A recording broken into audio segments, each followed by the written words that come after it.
My husband and I are delighted to have been able to come and see Elizabeth and so many of its people. May this town and its people prosper and develop in the years to come. Elizabeth, February 1963. Queen Elizabeth II visits the new city, named in her honour. Here she finds a well-planned city with good employment prospects for its young population. Elizabeth is still a ward of the Salisbury District Council. For the last few years, there has been a growing movement towards severance for an independent Elizabeth city with its own council. Elizabeth's original residents have been increasingly disgruntled with what they perceive as an unfair disadvantage in the distribution of funds collected from rates, consistently outvoted by the Salisbury councillors and receiving unfavourable treatment. For some time, petitions have been circulating and meetings held. One huge sticking point at the severance meetings was General Motors Holden.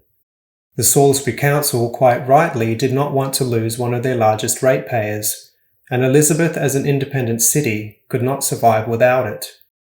After many long protracted battles, the boundary was set at Porter Street. A government inquiry commenced in 1961 and dragged on for the next couple of years, until rumour has it that during the royal visit of 1963, the Duke of Edinburgh asked why the Mayor of Elizabeth was not present, and expressed great surprise to learn that Elizabeth was part of Salisbury. According to the rumour, this sparked a quickening in government circles to speed up severance proceedings. And finally, on the 13th of February 1964, a proclamation granting Elizabeth's petition for severance was made. Having no chambers or offices, the council began its life in Rally Walk in the town centre, right next to the old billiard hall. The constant click of billiard cue on ball could be heard through the walls. One evening, the locked adjoining door crashed open, resulting in two feuding billiard players landing on top of one of the councillors.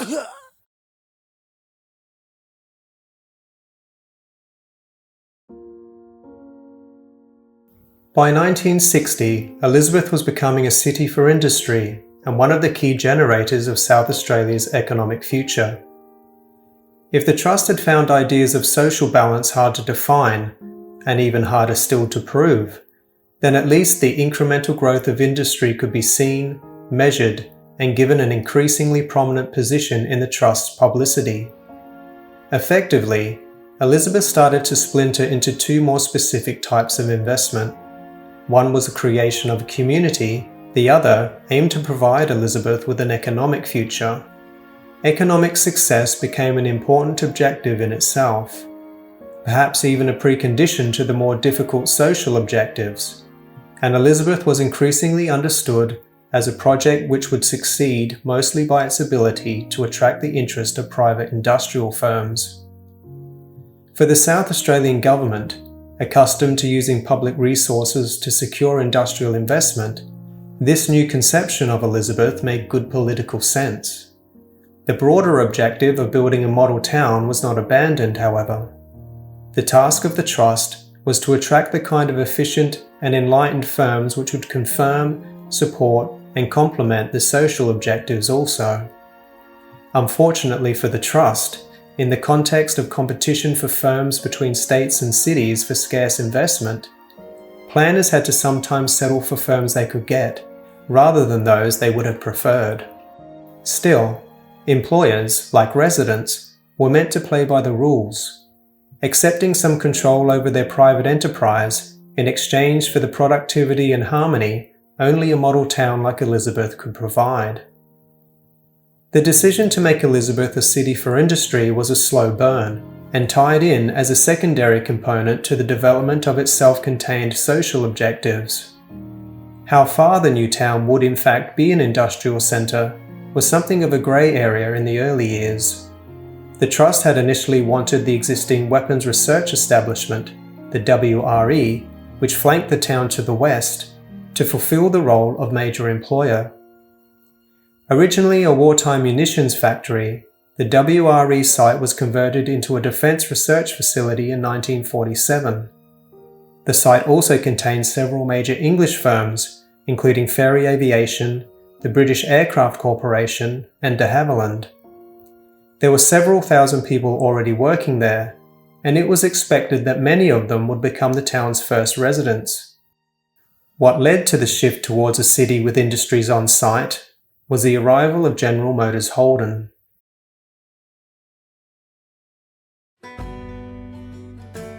GMH was in its golden years of market dominance in the 1950s. Apart from its unusually sophisticated dealership network, the keys to its competitive success was decentralized assembly close to its markets, economies of scale in its large production sites, and the integration of component supply. Its Adelaide plant at Woodville, however, was nearly 40 years old and already hemmed in by other factories and railway lines. In the mid-1950s, the company was looking to relocate hardware production and some car assembly. Determined to retain South Australia's share of this major employer, then Premier Thomas Playford lobbied local and American officials vigorously. Elizabeth was the obvious place, even if it meant purchasing over 300 acres in all, not included in the original site plans. The offer was sweetened by agreements to provide the land cheaply, reorient the route of Phillip Highway, provide all surveying, roads, electricity, water and gas connections, and laying on a railway spur. With these concessions, GMH agreed to locate its new factory in Elizabeth and brought with it its resources and employment capacity to the new town, changing its trajectory dramatically as a result. It was a great coup for the trust, and one that seemed to guarantee Elizabeth's future success as a major industrialised area in its own right. There was no reason to doubt GMH's commitment to the new town, even if this was a company that had exerted its economic power against the state before, and which was dominated by its American executives and a company management strongly resistant to local Australian initiatives. The initial impact of the GMH deal was a major overhaul of the original vision of the Trust's City of Tomorrow. To accommodate both the factory and the expected increase in the labouring population, the area devoted to industry, along with the corresponding residential and open space areas, were doubled in size, giving birth to the western suburbs. By the 1960s, the Trust was projecting an eventual population of around 80,000 residents. But Trust planners could not admit, nor guarantee, that expertise and flexibility on their part with incoming industries, as they did all they could to sweeten the deal and entice industry into the area, might not overcome the sometimes irrational imperatives for profit and of competition between private companies. Nor could they easily acknowledge that investing in the futures of these private enterprises might not guarantee their success nor their continued presence. As they counted each incremental step towards a secure future, the town's planners, whatever their good intentions, ultimately ensured that Elizabeth would stand or fall on how well it complied with a rather more hard-hearted logic than balanced happy social groups or community development. Increasingly, Elizabeth was being developed from a determination to structure its industrial geography in a way that guaranteed continued profitability and therefore employer loyalty to the region. It attempted to provide a whole structure of locational opportunity and advantage, buildings, workers, savings and efficiencies that would first attract and then hold capital in place. The context of Elizabeth as a city of industry was a policy which attempted to solve the problem of economic decline and debilitating competition through public intervention and subsidies by producing an attractive place for investment. The Trust invited firms to exploit the uneven landscape costs and profit opportunities and choose South Australia and Elizabeth over competing states and cities, while Elizabeth would come to depend on the loyalty of mobile private firms to attractions the South Australian Housing Trust could provide and maintain. By the early 1960s, the Trust could certainly point to material proof of success: factories, migrants, jobs, and an entirely new town. And if they ever doubted the close fit between their objectives and those of incoming industrial firms, the South Australian government and Elizabeth's planners could always assume that their expert designs and common sense approach would carry the day.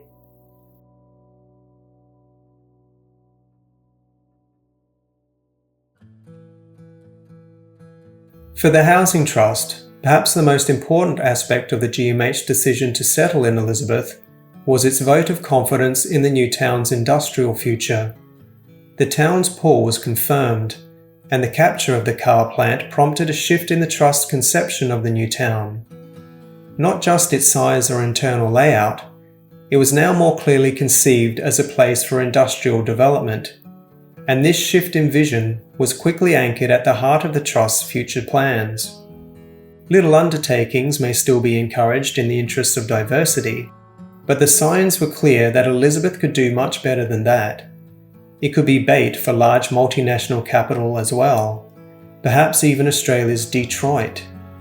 Moreover, by using the cheap land available, labour and subsidised services, then developing its unusual powers to actually build factories, the Trust could become a full-scale development authority, and the suspicion of dominant firms and major employers, which figured in some early discussions of the town's development, were largely replaced with a vision of Elizabeth as a full-scale industrial city based on the vehicle and metals industries and large multinational companies. Trust officials increasingly spent a good deal of time over the next few years travelling overseas and interstate in the attempt to lure companies into Elizabeth. Exploiting local contracts in various countries and states, they also sought the aid of new town officials in Britain and offered a consistent package of baits, especially low establishment costs, a local and contented workforce, and immediate housing allocations for key workers. The presence of the GMH plant signalled both the success of the new town and its opportunities for engineering and components firms, while the WRE offered another pool of skilled labour to companies engaged in electronics and defence research. By the 1960s, the Trust was also in a position to offer significant migration services through its office in Australia House in London, from which they would visit employers, show films like A Place to Grow, talk to employees, and arrange migration. For certain employers, they could offer even more specific opportunities. Work for women was a significant problem in Elizabeth, due to its initial design based on the basic idea that men worked and women stayed home. It was a problem that generated much local criticism in the town's early years. Accordingly, the Trust would occasionally seek out companies that could offer female labour. Textile companies were one possibility, and English migrants seemed a good fit in this regard. Another possibility was offered by companies which proposed relocating specific parts of assembly processes in tool and die making or electronics that were historically female or could be interpreted as women's work. In the context of technological and social change and a shortage of skilled male labour, the new town, which had been designed around women's domestic labour, neighbouring and shopping, would at the same time be brandished as a pool of female workers. In part, this represented a response to the complaints about the lack of work opportunities for women, but it also measured just how far cheap and willing labour for mobile firms had become Elizabeth's future. When it came to selling the landscape, almost anything and everyone was for sale. Elizabeth's women, then, would seem especially attractive to firms in countries with equal pay legislation between genders, which Australia did not have. By 1963, Elizabeth was becoming a collection of tactical opportunities and useful populations to be exploited by incoming companies. By a variety of means, the Trust had proved to private enterprise that profit was to be made in the new town, and it had proved to itself that having done so, it could look forward to reducing its own presence there in the near future. Elizabeth had become more than a cog in a regional industrialisation policy. It had become the test and the fulfilment of that policy. Its size increased and its completion date brought forward. It could now be an industrial city. Elizabeth was still meant to be the city of tomorrow, a fit place for people to live. But it was increasingly understood that the city of tomorrow was perhaps better defined and more easily defended as a fit place where men and a few cheap women could find work, and especially as a fit place for big firms to make big money. Despite its confident predictions of reducing its presence, however, almost immediately the Trust found itself having to police industrialist behaviour, engaging in minor and major disputes with land purchasers over what the encumbrances and caveats actually meant. It also found itself building and extending factories to changing specifications and having to prod industrialists into action.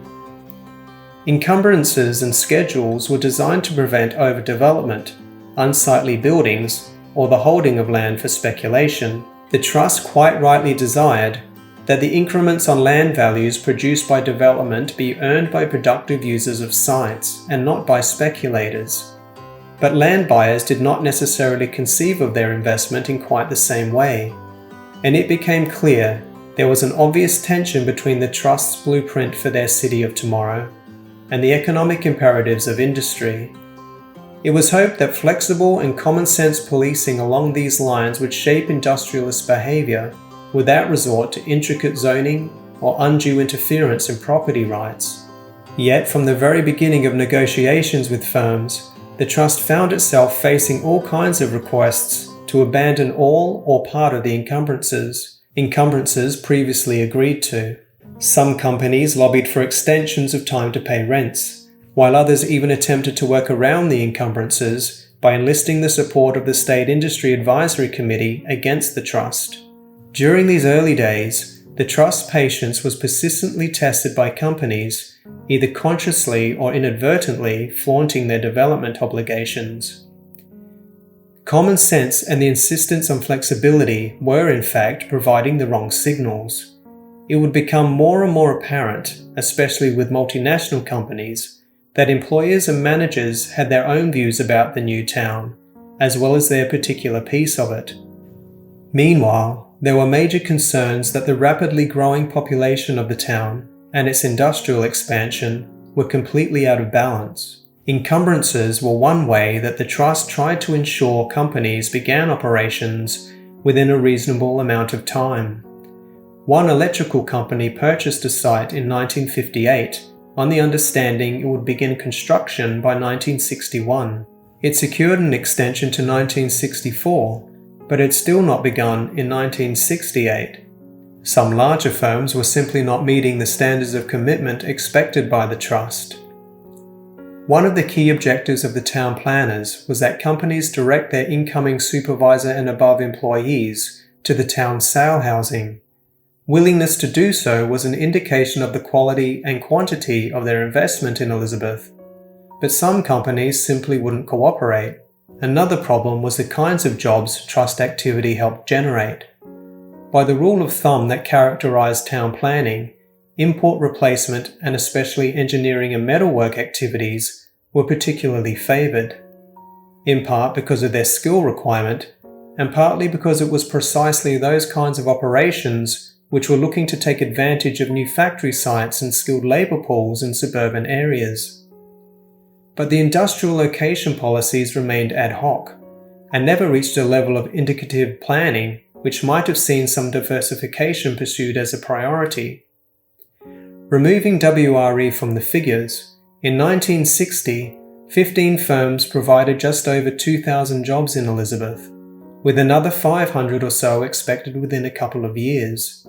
All were in manufacturing, and almost 90% were for adult men. As Elizabeth grew, the dominance on the car industry and Elizabeth's dependence upon it also grew.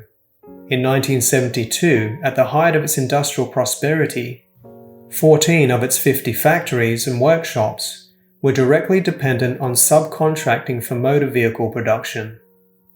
In the end, the arrival of GMH would contribute greatly not only to Elizabeth's rise, but also its inevitable fall. The branch plants of multinational companies, meanwhile, provided over 2/3 of the jobs in 1960.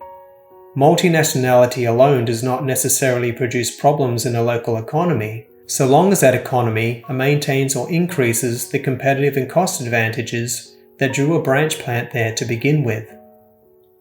Trust officials would have found it hard to avoid multinational investment, even if they had wanted to, but it did mean that Elizabeth's progress and its people's future would most likely be determined in Detroit or Melbourne, and not in Adelaide.